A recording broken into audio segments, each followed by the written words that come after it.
विधानसभा निवडणुकीत महायुतीला जनतेनं भरभरून मतदान केलं। एकट्या भाजपने 149 पैकी 132 जागा जिंकत रेकॉर्ड केला। त्यापाठोपाठ एकनाथ शिंदे आणि अजित पवारांनीही लक्षणीय जागा जिंकल्या। आजच्या घडीचा विचार केल्यास महायुतीला 288 पैकी 237 आमदारांचं पाठबळ मिळाले। पण आता हीच सत्ता सत्ताधाऱ्यांच्या डोक्यात गेलीये का असा प्रश्नही समोर येतोय।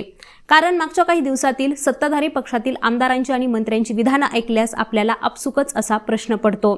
याला अगदी उपमुख्यमंत्री अजित पवारही अपवाद ठरलेले नाहीयेत। अजितदादा हे नुकतंच परदेश दौरा संपवून कामाला लागलेत।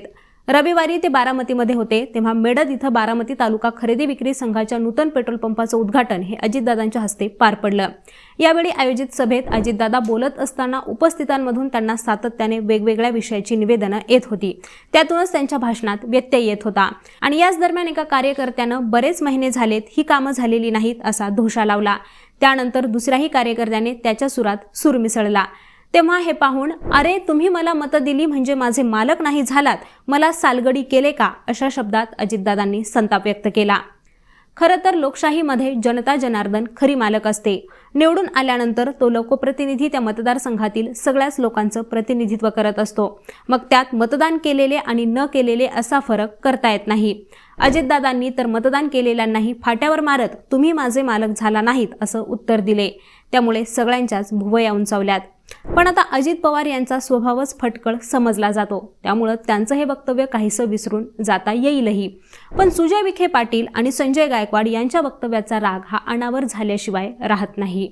साई संस्थांच्या भोजनालयात मोफत भोजन देऊ नये, संपूर्ण देश शिर्डीत येऊन फुकट जेवतो, संपूर्ण महाराष्ट्रातील भिकारी इथं गोळा झालेत, हे योग्य नाही, मोफत भोजन बंद करा, भोजनासाठी 25 रुपये आकारणी करा, जो पैसा वाचेल तो येथील मुलांच्या शिक्षणासाठी भविष्यासाठी खर्च करा असं वक्तव्य माजी खासदार सुजय विखे पाटील यांनी केले।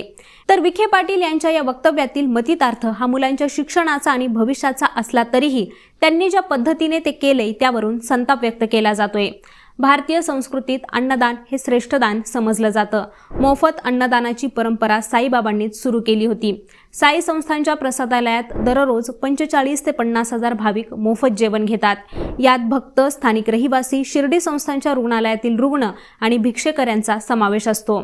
याशिवाय साई संस्थांकडे तब्बल 800 कोटी रुपयांचा अन्नदान फंड आहे। तो कायद्यान्वये अन्यत्र खर्च करता येत नाही। मोफत भोजन देऊन देखील अन्नदान फंडात दरवर्षी 100 कोटी रुपयांची अधिकची रक्कम जमा होत असते। त्यामुळे सध्या शिल्लक असलेल्या किंवा नव्याने तयार होणाऱ्या अन्नदान फंडाचा अन्य कारणासाठी म्हणजेच विखे पाटील मागणी करतात त्याप्रमाणे शिक्षणासाठी खर्च करता येणं हे कायद्यान्वये शक्य होणार नाही आणि ही वस्तुस्थिती विखे पाटलांनी समजून घेणं गरजेचं आहे।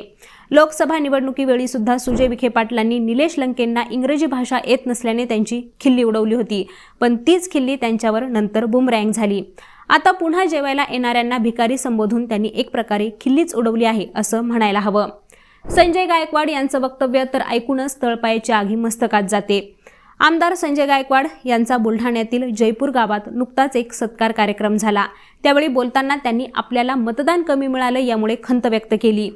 जाहीर भाषणात आमदार गायकवाड हे मतदारांवरच भडकले। गायकवाड म्हणतात की कोट्यवधीची कामं केली पण तुम्ही मला एक मत सुद्धा देऊ शकले नाहीत।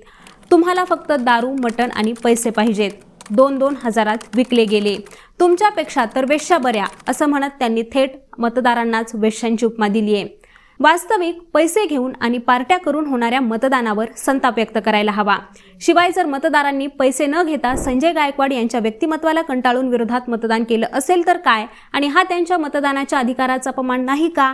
त्यामुळे जी भाषा गायकवाडांनी वापरली आहे त्याचं कुठंच समर्थन असू शकत नाही। आता मंडळी, ही माहिती तुम्हाला कशी वाटली आणि याबद्दल तुमच्या काय प्रतिक्रिया आहेत ते आम्हाला कॉमेंट करून नक्की सांगा आणि पाहत रहा लेट्स अप मराठी।